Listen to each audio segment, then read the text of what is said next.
तो हेलो दोस्तों, स्वागत है आप सभी का एक बार फिर से एग्जाम तक के यूट्यूब चैनल पर। दोस्तों, आज की वीडियो में हम बात करने वाले हैं यूपी आरबी यूएनएल में पूछे गए जो है यहाँ पर टेक्निकल के क्वेश्चन, यानी कि आप कह सकते हैं इलेक्ट्रीशियन के क्वेश्चन। तो ये फ्रेंड 2016 का पेपर है, ये ऑफिशियल पेपर है। आप देख सकते हैं इसमें जो है टेक्निकल ग्रेड 2 का जो है प्रश्न है। तो आप जो है इस वीडियो को बहुत ही ध्यान से देखिएगा और चैनल पर नए हैं तो इसे सब्सक्राइब कर लीजिए। इसके अलावा फ्रेंड, आप इन सभी पेपरों की पीडीएफ डाउनलोड करना चाहते हैं तो उसका लिंक जो है नीचे डिस्क्रिप्शन में मिल जाएगा। यहाँ पर आपको कई सारे पीडीएफ हमारे द्वारा जो है प्रदान किए गए हैं, जैसे डीएमआरसी तथा जो है यूपीपीसीएल TG2 का पेपर 2019 का ऑफिशियल पेपर जो है। इसके अलावा जो है ALP CBT2 में पूछे गए सभी इलेक्ट्रीशियन के क्वेश्चन, फिटर के क्वेश्चन इत्यादि।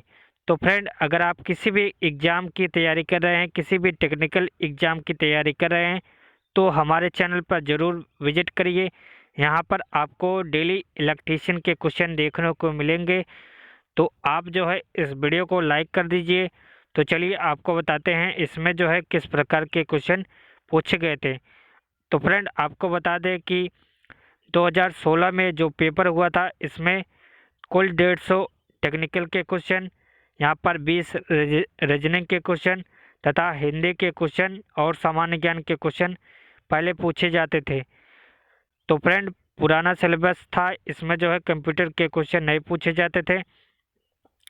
तो अब बात करते हैं इसमें जो है किस प्रकार के टेक्निकल के क्वेश्चन आए हैं। तो फ्रेंड, इस वीडियो में टोटल मैं आपको 50 क्वेश्चन इलेक्ट्रीशियन के बताऊंगा। तो फ्रेंड, अगले इसका जो है कुल 3 पार्ट बनेगा, जिसमें जो है ये पूरा पेपर कवर हो जाएगा। तो ये पहला पार्ट है, आप इसे ध्यान से देखिएगा।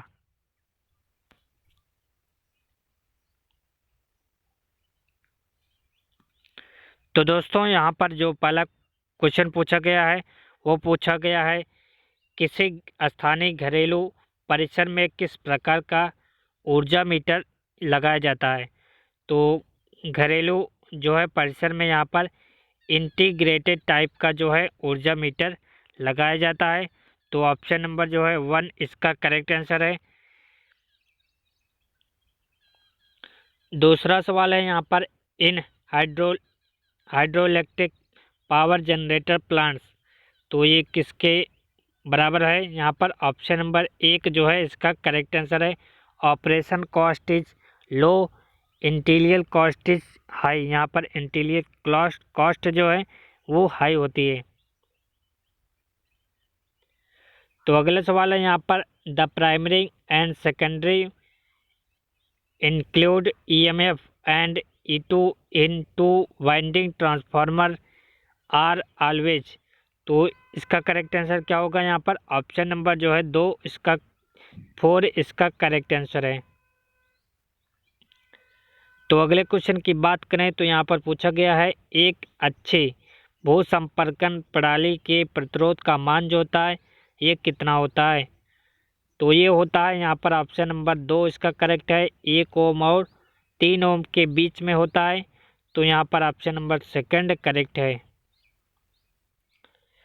अगला सवाल है यहाँ पर 50 हर्ट्ज की AC आवृत्ति से जुड़े एक संधारित्र का प्रतिशत 10 ओम है। यदि आवृत्ति बढ़ाकर जो है 100 हर्ट्ज कर दी जाए तो इसका जो है प्रतिघात कितना होगा। तो इसको सॉल्व करने पर यहाँ पर इसका प्रतिघात 5 ओम जो है इसका करेक्ट आंसर है। एक शुद्ध प्रेरक परिपथ में जो है यदि सप्लाई आवृत्ति 1% कमी कर दी जाए तो विद्युत धारा क्या हो जाएगी। तो विद्युत धारा जो है 4 गुना अधिक हो जाएगी। तो यहाँ पर ऑप्शन नंबर जो है 3 इसका करेक्ट आंसर है। क्वेश्चन नंबर 7 जो है काफ़ी डिफ़िकल्ट है। यहाँ पर जो है क्वेश्चन इंग्लिश में दिया गया है। तो आप देख सकते हैं इस क्वेश्चन को। क्वेश्चन नंबर 8 है निम्नलिखित सर्किट में कौन से कॉम्बिनेशन लॉजिक सर्किट क्लास के अंतर्गत आता है। तो यहाँ पर केवल ए, बी और सी यानी कि फुल एडर, फुल सबट्रैक्टर और जो है यहाँ पर हाफ एडर जो है इसका करेक्ट आंसर है। अगला सवाल है the unit of conductance is क्या होता है यहाँ पर, इसका मात्रक क्या होता है, म्यू होता है, यानी कि चालकता का यहाँ पर मात्रक पूछा गया है। तो चालकता का मात्रक म्यू होता है। विच टाइप ऑफ फायर यानी कि किस प्रकार के जो है यहाँ पर आग को बुझाने के लिए जो है अग्निशामक यंत्र का प्रयोग जो होता है।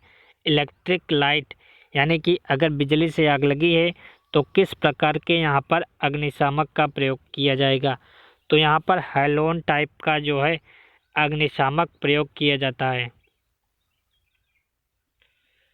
तो अगला सवाल है यहाँ पर ट्रांसफार्मर में लीकेज फ्लक्स जो है किस पर निर्भर करता है। ट्रांसफार्मर में लीकेज फ्लक्स जो है ये लोड करंट पर जो है निर्भर करता है। धनात्मक लॉजिक वाला कोई एंड सर्किट की तरह काम करता है। तो ये धनात्मक लॉजिक के साथ जो है NOR के साथ काम करता है। निम्नलिखित में से किसमें धनात्मक आवेश होता है। तो किसमें धनात्मक होता है, प्रोटॉन में धनात्मक होता है, इलेक्ट्रॉन में ऋणात्मक होता है और न्यूट्रॉन में कोई भी आवेश नहीं होता है। तो अगला सवाल है यहाँ पर किसी इंडक्शन मोटर में रोटर करंट की आवृत्ति होती है। तो किसी इंडक्शन मोटर में रोटर करंट की आवृत्ति जो है ये स्लिप एक्स सप्लाई आवृत्ति के जो है बराबर होती है। तो यहाँ पर ऑप्शन नंबर जो है 3 इसका करेक्ट आंसर है।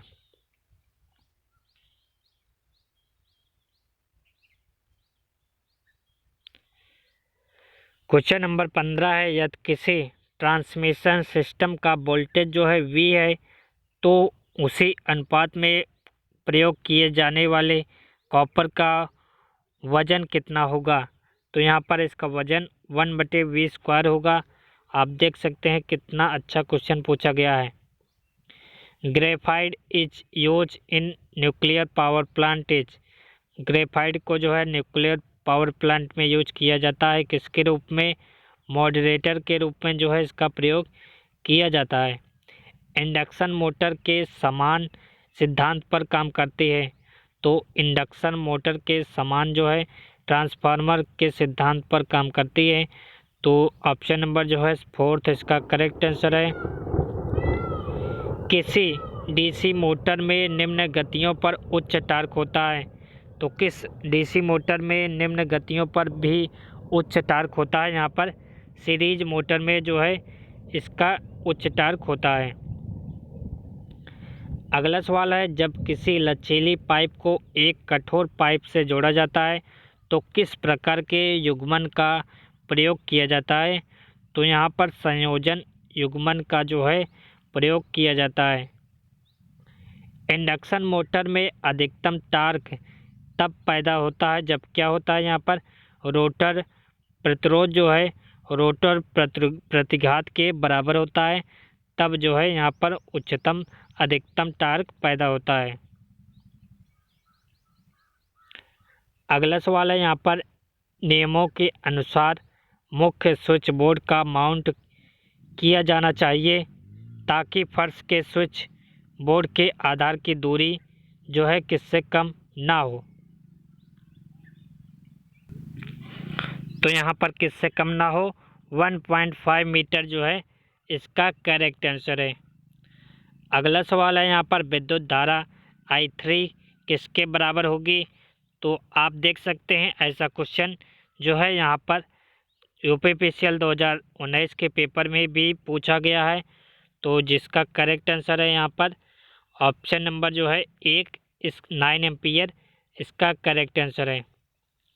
अगला सवाल है निम्नलिखित में से कौन सा एक परमाणु का सबसे हल्का कण होता है। तो इलेक्ट्रॉन जो है यहाँ पर परमाणु का सबसे हल्का कण होता है।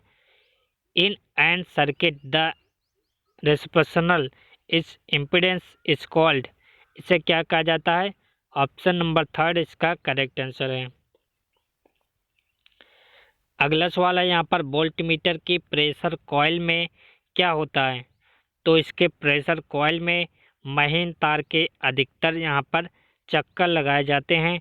वोल्टमीटर में जो है यहाँ पर महीन तारों को जो है कई बार लपेटा गया होता है। तो ऑप्शन नंबर जो है थर्ड इसका करेक्ट आंसर है। विद्युत रासायनिक किसके समतुल्य होता है? तो विद्युत रासायनिक बिजली की इकाई मात्रा द्वारा मुक्त कराया जाता है, इसके कराए गए द्रव्यमान के समान होता है। क्वेश्चन नंबर 27, एक वोल्ट किसके बराबर होता है? तो एक वोल्ट बराबर होता है 1 जूल बटे कूलम्ब, जो है इसका करेक्ट आंसर है। अगला सवाल है यहाँ पर एक 25 केवीए एकल फेज ट्रांसफार्मर के प्राथमिक पर 250 चक्कर व द्वितीयक पर जो है 40 चक्कर हैं। प्राथमिक को जो है 1500 वोल्ट 50 हर्ट्ज सप्लाई से जोड़ा जाता है, तो द्वितीयक के वोल्टेज और करंट क्या होगा? तो यहाँ पर 240 वोल्ट तथा जो है 104 एम्पियर जो है इसका करेक्ट आंसर है। ट्रांसमिशन की क्षमता जो है निम्नलिखित में से किसके साथ बढ़ती है? तो ट्रांसमिशन की क्षमता जो है जब वोल्टेज तथा पावर फैक्टर दोनों बदलते हैं तो इसकी क्षमता भी यहाँ पर बढ़ जाती है। अगला सवाल है यहाँ पर the voltage rating of the megger testing 500 volt installation should be, तो ये कितने वोल्ट पर काम करता है? 1000 वोल्ट इसका करेक्ट आंसर है। Question number 31, moving iron the permanent magnet moving coil instrument can be identified by looking the, तो ये किस पर होता है? टाइप्स ऑफ स्केल जो है इसका करेक्ट आंसर है।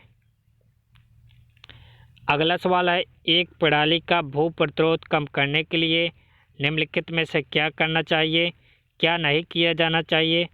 तो यहाँ पर मुख्य इलेक्ट्रोड के साथ श्रेणी में एक इलेक्ट्रॉन को जोड़ना चाहिए। तो अगला सवाल है the number of junction is the semiconductor diode, तो यहाँ पर कितना होता है? 1 इसका करेक्ट आंसर है। अगला सवाल है यहाँ पर एफईटी एक डिवाइस है जिससे क्या होता है, जिसमें क्या होता है? इसमें जो है उच्च इनपुट प्रतिबाधा होती है और नियंत्रित क्या होता है? वोल्टेज होता है। क्वेश्चन नंबर 35 है एक स्टार्टर कंटेंट प्रणाली में लाइन वोल्टेज जो है ये किसके बराबर होता है? तो ये होता है कड़ी 3 गुणे यहाँ पर फेज वोल्टेज के जो है बराबर होता है। अगला सवाल है यहाँ पर ट्रांसफार्मर में प्राथमिक व द्वितीयक पक्षों में निम्नलिखित में से क्या स्थिर होता है? तो यहाँ पर आवृत्ति क्या होती है? स्थिर होती है। अगला सवाल है यहाँ पर एक शुद्ध प्रेरक एसी परिपथ में विद्युत धारा होती है, तो ये वोल्टेज से 90 डिग्री जो है कम रहती है। The core of transformer is laminated to decrease radius of magnetic circuit जो है इसका करेक्ट आंसर है। किसी मोटर द्वारा विकसित यांत्रिक पावर तब अधिकतम होता है जब क्या होता है? बैक ईएमएफ लागू वोल्टेज से जो है क्या होता है? आधा होता है। क्वेश्चन नंबर 40 आप देख सकते हैं, पूछा गया है in the 100 3 phase starter connected system each phase space circuit of current of ampere the current is the natural wire will be, तो 0 एम्पियर जो है इसका करेक्ट आंसर है। The unit of inductive resistant is, तो इसको क्या कहते हैं? इसका जो मात्रक होता है ओम होता है, यानी कि प्रतिरोध का मात्रक क्या होता है? ओम होता है। अगला सवाल है यहाँ पर किसी ट्रांसफार्मर को किस में रेटिंग किया जाता है? तो ट्रांसफार्मर को जो है केवीए में नापा जाता है, किलो वोल्ट एम्पियर जो है इसका करेक्ट आंसर है। निम्नलिखित मापन उपकरणों में से कौन सा AC और DC दोनों करंट के लिए उपयोग किया जाता है? तो मूविंग आयरन उपकरण जो है इसका करेक्ट आंसर है। ट्रांसफार्मर जो है किसके सिद्धांत पर काम करता है? तो ये म्यूचुअल इंडक्शन के सिद्धांत पर जो है कार्य करता है। एक घर के वायरिंग परिपथों में लैंप कैसे जोड़ा जाता है? तो सभी यहाँ पर जो है कैसे जोड़े जाते हैं? समांतर क्रम में जोड़े जाते हैं। The efficiency of transmission line increase if, तो ये both of the voltage and power factor of increase जो है इसका करेक्ट आंसर है। तो दो तारों का प्रतिरोध जब उनके श्रेणी में जोड़ा जाता है तो 25 ओम होता है, और जब उन्हें समांतर क्रम में जोड़ा जाता है तो 6 ओम होता है। तो प्रतिरोध का मान क्या होगा? तो यहाँ पर प्रतिरोध का मान 15 ओम और 10 ओम होगा। तो अगला सवाल है यहाँ पर, किसी DC motor input power 1.6 kilowatt और आउटपुट जो है 1.2 किलोवाट है, तो मोटर की क्षमता कितनी होगी? तो यहाँ पर 75% जो है इसका करेक्ट आंसर है। अगला सवाल है यहाँ पर, torque which of the available of the doing useful work in the DC motor is called? तो सॉफ्ट, इसका जो है ऑप्शन नंबर बी इसका करेक्ट आंसर है। अगला सवाल है यहाँ पर, फैराडे के नियमों के अनुसार एक इलेक्ट्रोड पर जमा पदार्थ का द्रव्यमान किससे अनुपातिक होता है? तो ये विद्युत और विद्युतीय रासायनिक मात्रा के जो है ये समतुल्य होता है। तो ऑप्शन नंबर जो है फोर्थ इसका करेक्ट आंसर है। तो फ्रेंड यहाँ पर मैंने 50 क्वेश्चन आपको बता दिए, जो कि इस वीडियो का पार्ट नंबर 1 है। इसमें जो है टोटल 3 पार्ट आएंगे। तो एक पार्ट जो है आपका ख़त्म हो चुका है। यहाँ पर 2 पार्ट और आएंगे जिसमें जो है इलेक्ट्रीशियन के क्वेश्चन आएंगे। तो फ्रेंड, अगर आपको ये वीडियो पसंद आया तो वीडियो को लाइक कर दीजिए, और चैनल पर नए हैं तो इसे सब्सक्राइब कर दीजिए। फ्रेंड, अगर आप इन सभी पेपरों की PDF डाउनलोड करना चाहते हैं तो उसका लिंक नीचे दिया गया है, वहाँ पर जाकर डाउनलोड कर सकते हैं। और कोई भी दिक्कत आती है तो कमेंट ज़रूर करिए। तो thanks for watching this video.